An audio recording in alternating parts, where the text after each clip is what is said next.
Y la pregunta era, primero informarnos acerca de cuáles serían las áreas a tener en consideración para después tomar una decisión acerca de si bajar o no la edad de imputabilidad penal. Y en un principio hicimos como un trabajo y después elaboramos uno como más, más profundo, que nos llevó a hablar de las áreas de la psicología, de la ética, del derecho y de filosofía del derecho, como que llegamos a la conclusión de que no se puede tomar una postura este, lo más certera posible sin tener algo así como una postura en cada una de estas áreas, puesto que son las que involucra todo este problema.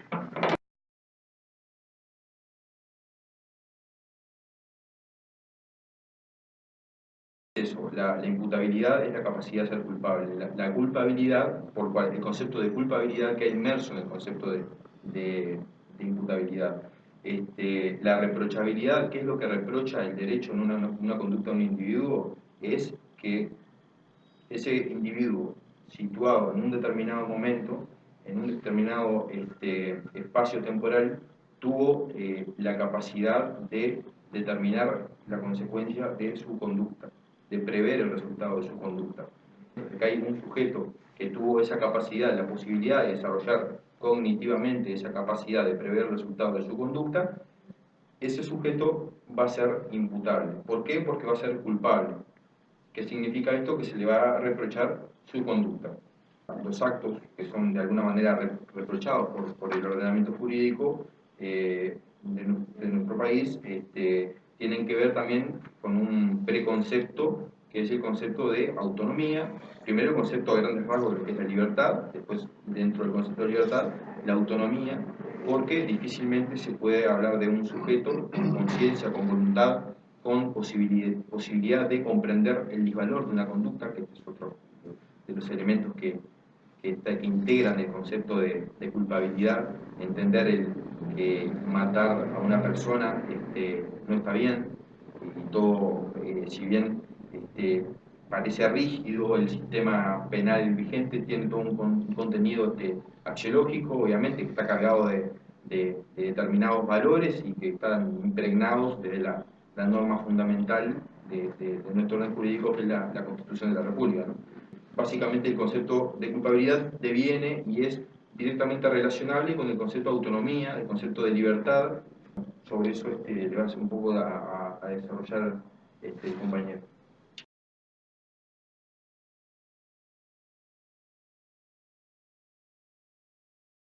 Pero el teórico fundamental que ha fundado el derecho uruguayo particularmente, que es el que nos interesa, es no sé, un filósofo del derecho que se llama Hans Kelsen, ¿sí?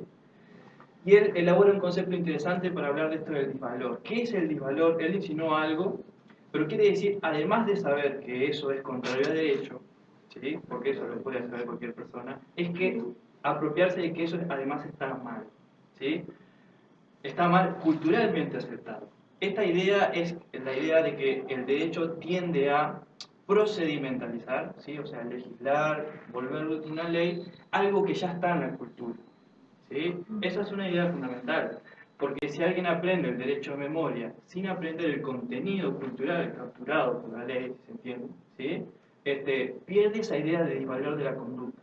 Por eso efectivamente nosotros apuntamos a que un menor probablemente sepa los derechos o algún derecho, sepa que lo está violando, pero no sepa o sea consciente de esta idea de disvalor de la conducta.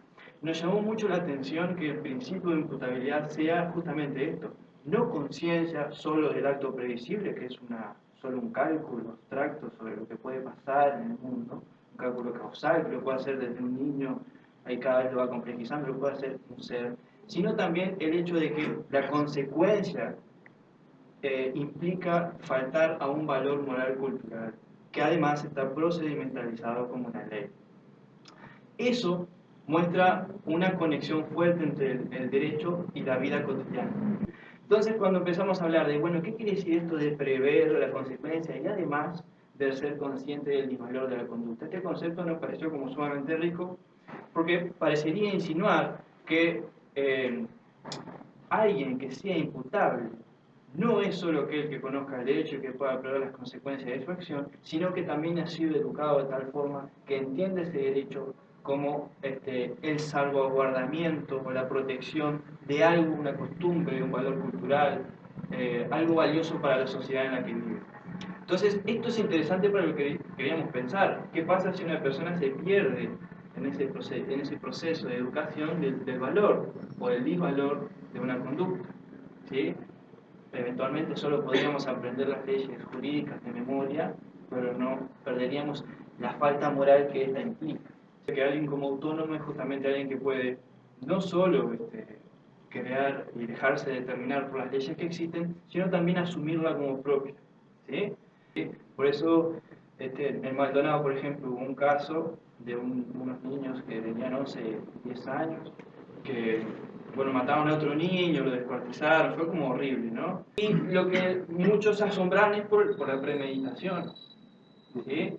Pero, claro, lo que yo intentaba señalar, ¿no? Para señalar, es que en realidad la premeditación es solo un razonamiento práctico, estratégico, que no incluye valores. Por tanto, no es asombroso que un niño pueda hacer eso, para nada. ¿Sí?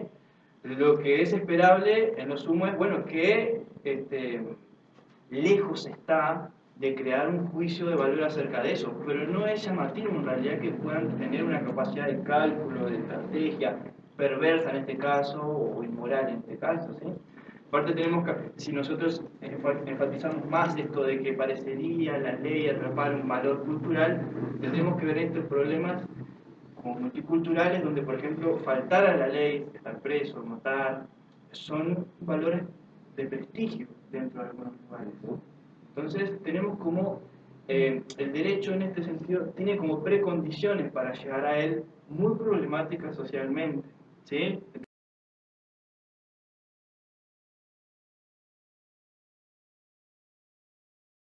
La culpabilidad es eso, es la reprochabilidad del injusto, lo que veíamos, que es injusto como entendido como una acción típica, antijurídica y culpable, ¿no? Sumado, dentro de lo cual se ubica la imputabilidad, y la exigencia de una conducta alternativa, que esa persona en un determinado momento haya tenido la posibilidad de, bueno, si se le exige que obre conforme a derecho, que haya tenido la posibilidad efectivamente de obrar conforme a derecho.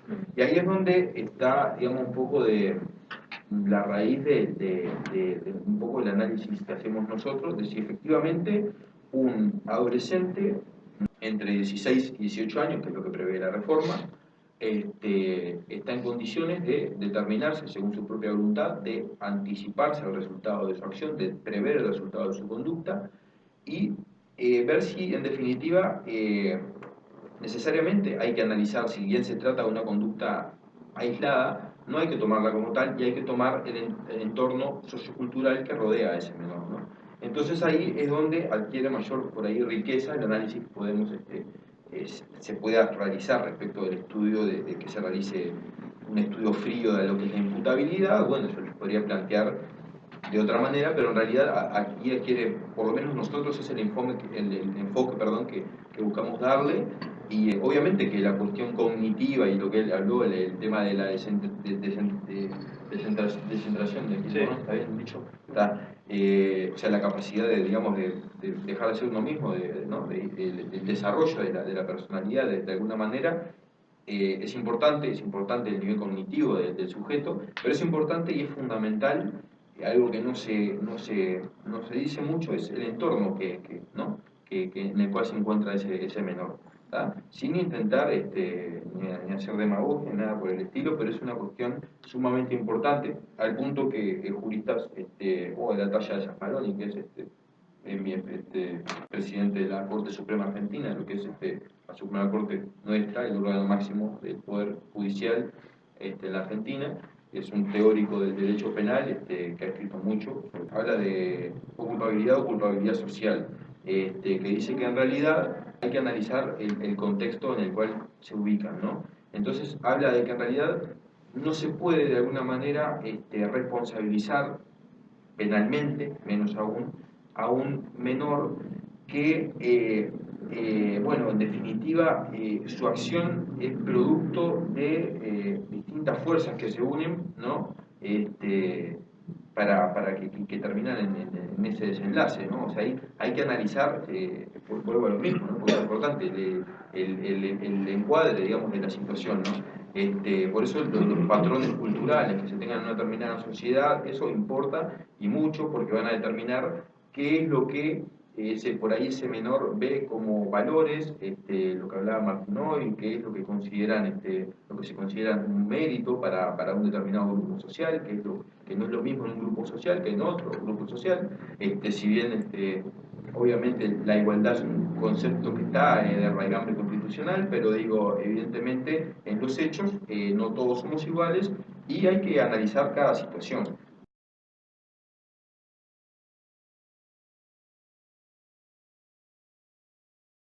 Primero que nada hay que decir algo bien importante porque yo no creo que no haberlo dicho.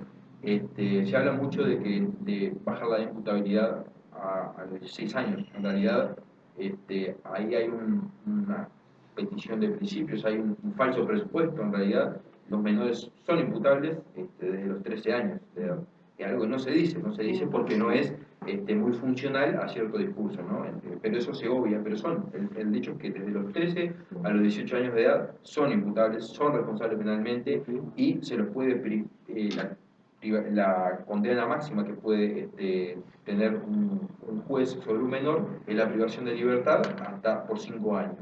Eso obviamente no se dice, no se menciona y siempre se habla, lo único que se dice es que los menores son impunes y que pueden entrar por una puerta, salir por la otra. Bueno, en todo caso, quizás hablar de mejorar los centros de reclusión también, porque en realidad hay que cuidar mucho no solo las palabras, sino los conceptos en sí a la hora de instalar un debate sobre el tema, porque estamos hablando de menores, estamos hablando de adolescentes y estamos hablando de sujetos que en definitiva están formándose una conciencia.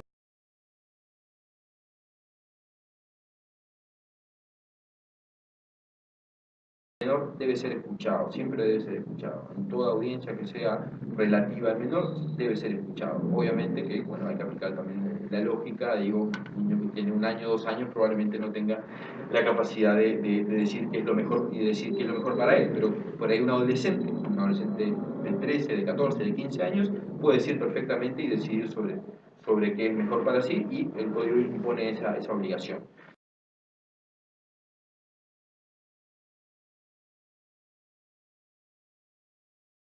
Los jueces, como estuvimos hablando, particularmente con el Código de la Ley Procesal, tienen una responsabilidad tremenda y no sé si la están cumpliendo.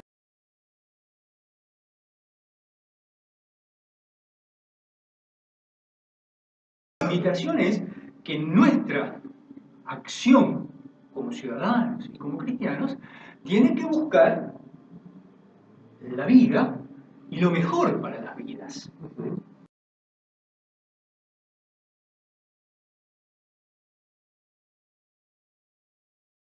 Pero en principio se le aplica ese régimen. Es una inversión del principio de culpabilidad que veníamos de referir. Es invertirlo. En realidad no es que el juez deba valorar, primero le aplico el mismo régimen y el juez agarro el Código Penal de adultos y veo cuál es la pena máxima para un homicidio, para una rapiña, para un copamiento y después entro a analizar si efectivamente ese menor, bueno, tenía esa capacidad de discernimiento, todo lo que hablamos anteriormente.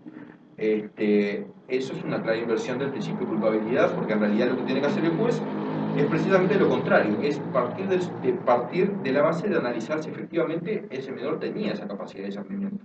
Entonces ahí, bueno, ¿en dónde lo encastro? En un sistema penal tuitivo, ¿no? Protector, como es el sistema penal juvenil, o en un sistema más bien de índole represivo, como es el sistema penal de adultos. Entonces, lo que está previendo esta reforma, encubiertamente, es una inversión de este